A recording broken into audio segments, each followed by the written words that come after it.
When the Spirit speaks, we're responsive.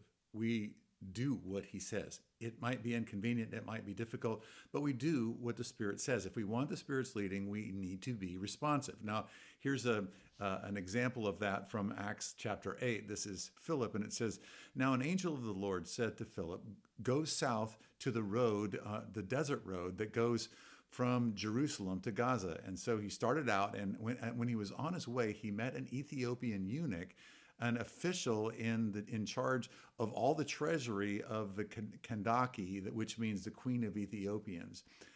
This man had gone to Jerusalem to worship, and while he was on his way home, was sitting in his chariot reading the book of Isaiah the prophet.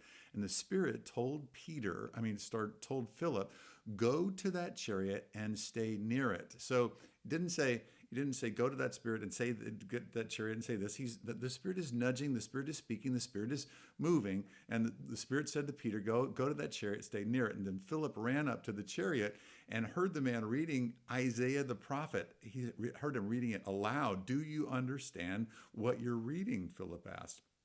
"How can I," he said, "unless someone explains it to me?"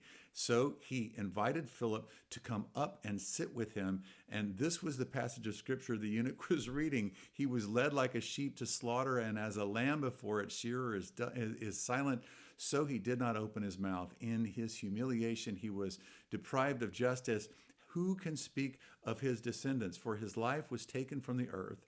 And the Ethiopian asked Philip, "Tell me, please, what is the prophet talking about, himself or someone else?" And then Philip began with that very passage of scripture and told him the good news about Jesus. I mean, what a fantastic set of leading in this whole thing. What I'm trying to say in this whole thing is you see here that the Spirit is speaking and that Philip is responding. The Spirit speaks, the Spirit leads, and Philip responds. He doesn't, and it doesn't say anything about maybe there's some internal resistance or anything like that.